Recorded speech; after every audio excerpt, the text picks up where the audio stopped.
multi-million-dollar-a-year service industry for automobiles, nor would the average lifespan for most electronics be less than 3 months before they're obsolete. Is it abundance? Absolutely not. Abundance, as based on the laws of supply and demand, is actually a negative thing.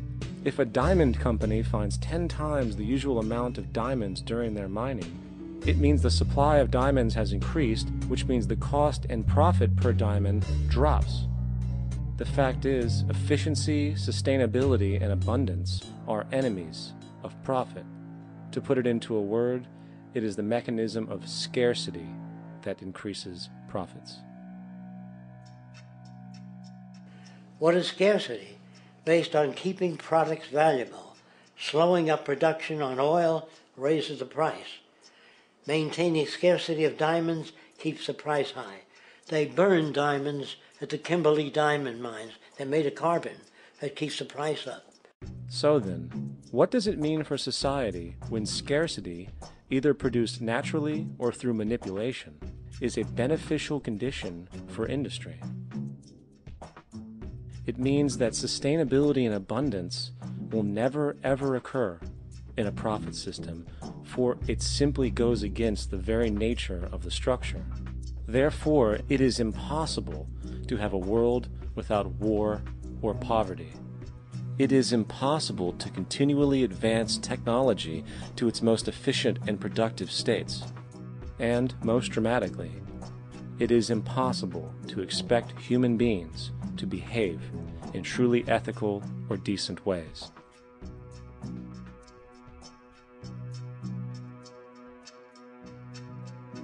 People use the word instinct because they can't account for the behavior.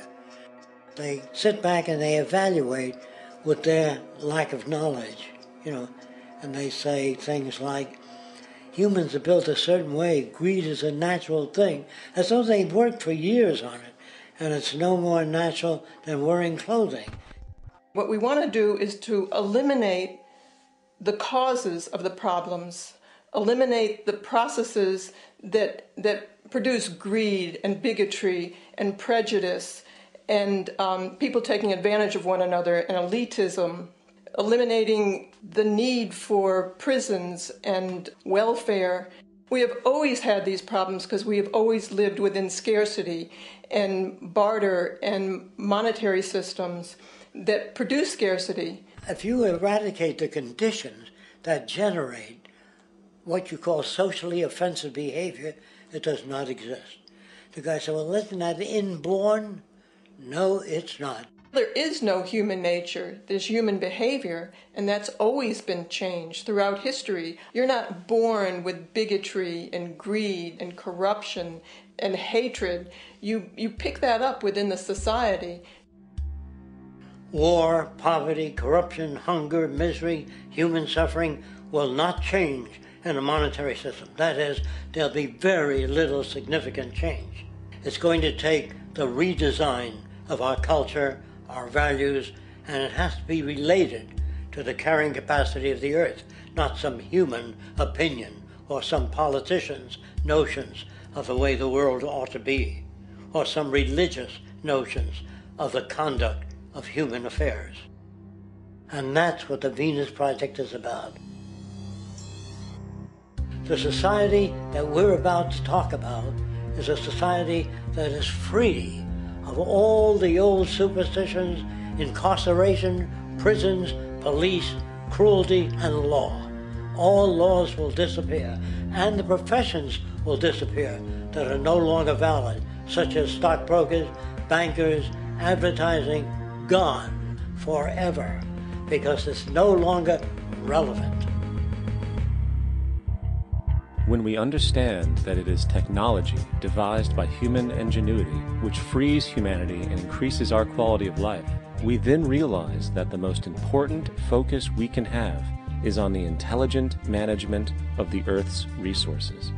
For it is from these natural resources we gain the materials to continue our path of prosperity. Understanding this, we then see that money fundamentally exists as a barrier to these resources, for virtually everything has a financial cost. And why do we need money to obtain these resources? Because of real or assumed scarcity. We don't usually pay for air and tap water because it is in such high abundance, selling it would be pointless. So then, logically speaking, if resources and technologies applicable to creating everything in our societies, such as houses, cities, and transportation, were in high enough abundance, there would be no reason to sell anything. Likewise, if automation and machinery was so technologically advanced as to relieve human beings of labor, there would be no reason to have a job. And with these social aspects taken care of, there would be no reason to have money at all. So the ultimate question remains: do we on Earth have enough resources and technological understanding to create a society of such abundance that everything we have now could be available without a price tag and without the need for submission through employment? Yes, we do. We have the resources and technology to enable this at a minimum, along with the ability to raise the standard of living so high that people in the future will look back at our civilization now and gawk at how primitive and immature our society was. What the Venus Project proposes is an entirely different system that's updated to present-day knowledge.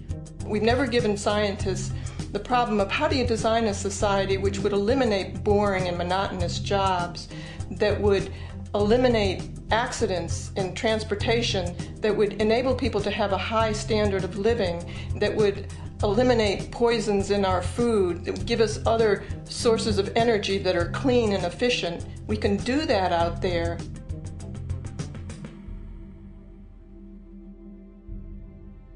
The major difference between a resource-based economy and a monetary system is that a resource-based economy is really concerned with people and their well-being, where a monetary system has become so distorted that the concerns of the people are really secondary, if they're there at all.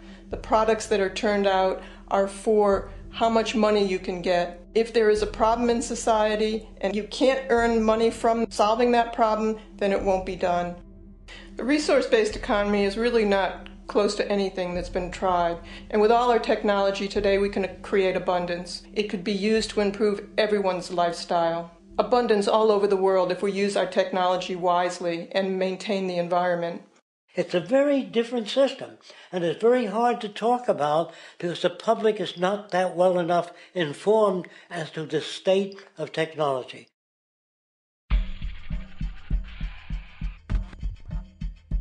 At present, we don't have to burn fossil fuels. We don't have to use anything that would contaminate the environment. There are many sources of energy available. Alternative energy solutions pushed by the establishment, such as hydrogen, biomass, and even nuclear, are highly insufficient, dangerous, and exist only to perpetuate the profit structure that industry has created. When we look beyond the propaganda and self-serving solutions put forth by the energy companies, we find a seemingly endless stream of clean, abundant, and renewable energy for generating power. Solar and wind energy are well known to the public, but the true potential of these mediums remains unexpressed. Solar energy, derived from the sun, has such abundance that 1 hour of light at high noon contains more energy than what the entire world consumes in a year. If we could capture 1/100% of this energy, the world would never have to use oil, gas, or anything else. The question then is not availability, but the technology to harness it. And there are many advanced mediums today which could accomplish just that, if they were not hindered by the need to compete for market share with the established energy power structures. Then there's wind energy. Wind energy has long been denounced as weak, and due to being location-driven, impractical.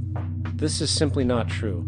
The U.S. Department of Energy admitted in 2007 that if wind was fully harvested in just 3 of America's 50 states, it could power the entire nation. And then there are the rather unknown mediums of tidal and wave power. Tidal power is derived from tidal shifts in the ocean.